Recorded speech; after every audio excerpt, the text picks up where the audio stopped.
Everyone in town thought George Whitaker was just the old man who fixed clocks. No one suspected he once held the codes to end the world. But when a man he hadn't seen in 40 years walked into his shop holding a photo only 2 people were supposed to have, George realized his past wasn't finished with him yet. Welcome to Echo Stories. Here, we tell the forgotten tales of silent heroes, those who served, sacrificed, and then vanished into ordinary lives. If this kind of story moves you, subscribe now and join us every week for more hidden legacies and untold truths. George Whitaker's shop sat at the corner of Main and Holloway, nestled between a florist and a diner that still served coffee in chipped ceramic mugs. The building had faded blue shutters, dusty display windows, and a wooden sign above the door that simply read, Whitaker's Timepieces. It was a humble place, the kind people walked past without a second glance. Except for those who needed something fixed, George fixed things, mostly clocks, occasionally pocket watches, and every now and then, someone brought in something strange. A music box that hadn't played since the 60s, a Russian wall clock with a backward dial, or a vintage military stopwatch that once timed parachute jumps over Korea. George never asked questions. He just fixed them. Quietly. Carefully. Like time owed him something, and he was taking it back in pieces. The townspeople called him Mr. Wit. Kids said he was a retired professor. Some thought he had once been a railroad engineer. A few whispered about military service, but even they couldn't imagine anything more than desk work. The truth was, no one knew George. Not really. And that was exactly how he liked it. Every morning, George arrived at the shop at 7:45 sharp. He brewed a pot of black coffee. No sugar, no cream, then unlocked the front door at 8 a.m. He'd turn the sign to open, flip the brass light switch behind the counter, and start his day. Tick-tock, tick-tock. The shop was filled with the sound of hundreds of clocks ticking at once, some in harmony, some defiantly out of sync. It sounded chaotic to most, but to George, it was a symphony. Order in motion, memory in rhythm. But on a Monday morning in late October, something knocked that rhythm off beat. A man entered the shop, tall, broad-shouldered, gray at the temples, and wearing a trench coat that looked like it had survived a war. George looked up from a disassembled mantel clock and froze. The man stood silently for a moment, then walked up to the counter and placed an old photograph face down between them. George didn't reach for it. He stared at the man's face, a face he hadn't seen in over 4 decades. "Hello, Whit," the man said quietly. George slowly picked up the photo. It showed 2 younger men, both in olive drab uniforms, standing beside a nondescript truck in the middle of a desert. One of them was George. The other, the man in front of him now, was Robert Langston. George's jaw clenched. "You shouldn't be here," he said, voice low but sharp. Langston gave a weary smile. "Didn't think you'd still be ticking after all these years." George flipped the photo back down. "I buried that life a long time ago." "I know, but the past just dug itself up again." Langston pulled out a small metal case and opened it slowly, revealing a worn key card and a slip of paper with a 5-digit code scrawled in faded ink. George stared at the items like they were explosives. "What is this?" "Something you and I swore we'd never open unless the worst happened." Langston's voice hardened. "Well, it happened." George felt his stomach turn. The last time he'd seen that keycard was 1979, inside a cold concrete bunker beneath Cheyenne Mountain. The facility had been top secret even back then, a backup control node for the strategic defense grid. George had designed part of the system himself. Langston was the only other person with full clearance. "You're lying," George said. "Those sites were decommissioned, sealed." Langston shook his head. "Most were, but not all. One of them just lit up last week. Signal came through an old NORAD failsafe relay. Your name was on it, Whit. The system's calling you." George felt the years collapsing in on him. The nightmares, the burnouts, the promises made over sealed envelopes and empty whiskey bottles. "I don't do that anymore." "You don't have a choice." "I always have a choice," George snapped, "and I chose to be forgotten." Langston nodded slowly. "And yet, here I am." The ticking seemed louder now, oppressive, like the shop itself was leaning in to listen. Langston slid a folded piece of paper across the counter. "There's a location, one of the old comm bunkers, not far from here. The signal originated from there. It's probably nothing, some glitch maybe. But if it's not, George didn't touch the paper. If it's not, we're decades out of the game. Some games don't end. Langston turned to leave, but paused at the door. You once told me that time doesn't forget what we make it carry. Don't let this be the one thing you ignore. The bell above the door chimed as Langston stepped into the cold wind and disappeared. George stood still for several minutes. Then he picked up the folded paper with shaking hands. It had coordinates and a date. Tomorrow. The clocks kept ticking, but now they sounded different. They sounded like a countdown. The drive to the coordinates took George through winding mountain roads he hadn't traveled since his youth. His old Ford pickup groaned under the pressure of the incline, the tires crunching over fallen leaves and gravel. The sky above was overcast, heavy with gray. As he drove, George thought of the bunker, of Langston, and of that God-forsaken room buried beneath 20 feet of reinforced concrete. He had helped design the shielding system, the biometric entry failsafes, the self-destruct protocols. It had been his job to make sure the system could never be breached, unless by him. And now it was calling him back like a ghost with unfinished business. The last half-mile had to be done on foot. The path was overgrown, but the concrete structure was still there, disguised as a utility shed, moss-covered and nearly forgotten by time. George pulled aside the rusty door and stepped inside. The air was thick with dust and decay.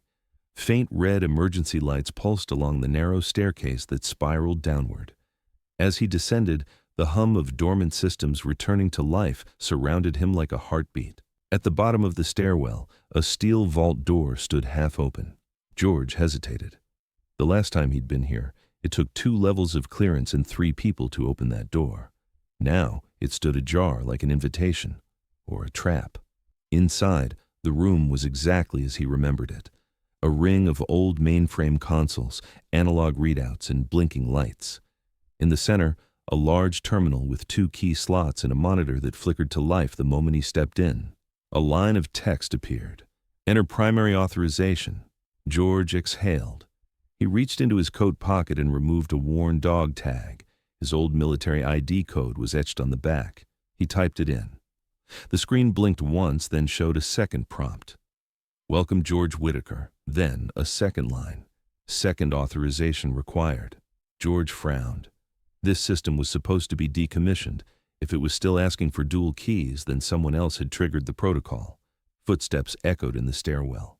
George turned just as Langston entered the room, holding the second key. You came, Langston said simply. I had to, George replied. I designed it. I had to see what it wanted. Langston inserted the second key. Together, they turned them clockwise. The central monitor flared bright white, then displayed a single sentence. Vault 6 reactivated. Primary failsafe override in progress. George leaned closer. Vault 6 was storage only. No live payloads. What override? Langston's face was pale. It wasn't supposed to have a failsafe. That vault was off the books. More text scrolled across the screen. Secure transmission logged. Final operator, Eleanor M. Whitaker. George stepped back like he'd been slapped. No. Langston looked stunned. That's your wife's code. George's breath caught. Eleanor had died 10 years ago. At least, that was what the official document said. Killed in an auto accident. But George had always suspected something didn't add up. She had been part of the same program. An analyst, brilliant, meticulous, and one of the only people who truly understood the architecture of the fail-safes George had built. He stared at the screen as more data flashed. Logs of system access from 5 years ago. Hidden communications rerouted through old military satellites. Voice print matches. She was in the system, George whispered. Long after she was declared dead. Langston turned to him. You think she went underground? No, George said slowly. I think she stayed in. And I think she discovered something she couldn't let go. A high-pitched beep echoed through the bunker. The monitor changed again. Intrusion. Detected. Site compromise imminent. Langston swore under his breath. Someone's watching this place. George moved quickly. He grabbed a portable drive from a hidden panel in the wall. He had installed it decades ago as an offline backup system. It still worked. He plugged it into the console and initiated a manual download. Lines of encrypted data streamed down the screen. "I need to know what she found," George said. A loud crack sounded above them. Dust fell from the ceiling. Langston drew a pistol. "We've got company." "How?" "I tripped no alarms," George said. "The bunker's not even on the grid." Langston looked grim. "That means they've been watching you, maybe ever since she disappeared." They heard another sound, boots moving fast down the stairwell. George yanked the drive free just as the lights cut out. Only the red emergency lights remained. "We go out the back," George said. "I built a secondary exit through the ventilation shaft." "You always were paranoid," Langston muttered, following. "It's not paranoia, if you're right." They moved quickly, pushing through the maintenance corridor that led deeper underground, then upward through a narrow vertical passage. As they climbed, George gripped the drive tight against his chest. Somewhere inside that metal stick was the last thing Eleanor had tried to protect. And maybe the truth about why she never came home. When they reached the surface, the woods were quiet again. Too quiet. Langston scanned the tree line. "I think we lost them." George wasn't so sure. He glanced at the drive, at the cracked initials Eleanor had etched into it all those years ago.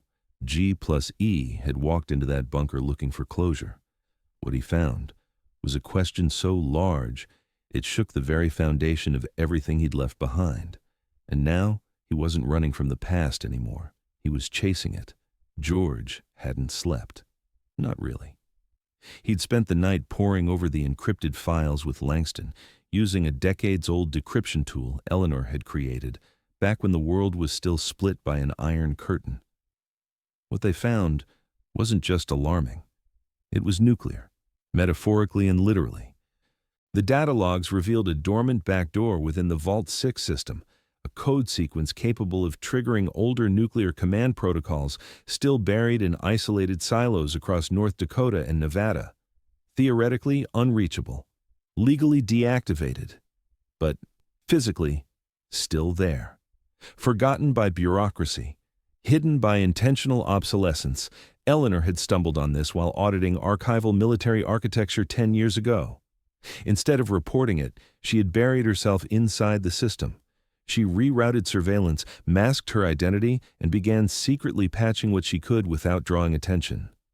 The accident that allegedly killed her? George now realized it had been a cover story, one she'd agreed to, maybe even orchestrated. Langston paced across George's workshop, the walls lined with antique clocks ticking in disjointed harmony. "You realize what this means, right? Someone knew she found the vulnerability. They let her disappear because exposing it would have caused a national panic." George sat motionless, staring at a grainy old photo of him and Eleanor on their wedding day. "She died trying to fix something I helped build." "No," Langston said. "She lived trying to stop it." George rubbed his eyes. "So why send me the drive now? Why wait?" Langston hesitated. Maybe she didn't. Maybe the system was set to trigger if her credentials ever expired, like a final failsafe. It made sense in the way only tragedy does. George leaned back in his chair. He was 76. His hands trembled too much to solder wires anymore. But this was the one thing he could still fix, not through engineering, through truth. That night, they drove to an old radio relay station buried in the foothills west of Bluefield. George had worked on it during the Reagan years. It had been converted into a storm monitoring post, but the comms hub deep underground still had Cold War-grade uplink capabilities. Langston hacked the satellite relay while George prepared the encrypted file Eleanor had curated. Logs, blueprints, backdoor protocols, her recorded voice explaining everything in calm, measured tones. George spoke into the microphone. "This is George Whitaker, former ID 9476-Alpha. I designed the Vault 6 command lattice. I'm here to report a flaw. My wife, Eleanor Whitaker, uncovered it and tried to fix it. She gave her life doing so. I don't want compensation, I want accountability." He pressed send. For a moment, silence. Then, the green light blinked. Message acknowledged. Langston turned to him. "You think they'll act on it?" George smiled sadly. "No idea, but now they can't pretend it doesn't exist. Back home, the world didn't change overnight. No helicopters, no agents, no knock on the door. But George noticed something different. The clocks in his shop, dozens of them, had always ticked out of sync. But the next morning, as he brewed his coffee and looked around, they were ticking in rhythm, like the past had finally stopped fighting the present. Langston stopped by one last time before heading back to D.C. "You gonna be all right?" he asked. George nodded. "I'm not scared of ghosts anymore." He opened the drawer next to his workbench. Inside was a cassette player. Eleanor's voice played from an old tape. "If you're hearing this, I didn't make it, but that's okay. You always knew how to finish what I started." George chuckled softly, the sound cracking with grief and love. "Yeah, I did."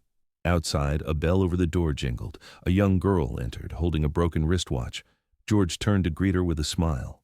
"Let's see what we can do." And for the first time in years, he felt the past had finally given him permission to live in the now. Some men fight wars. Others repair the aftermath. George did both, with silence, with truth, and with time. If this story moved you, don't let it fade into the noise. You can watch another powerful story right here on the screen. And if you believe stories like this deserve to be remembered, hit subscribe and join us, because we bring the forgotten back to light, one story at a time.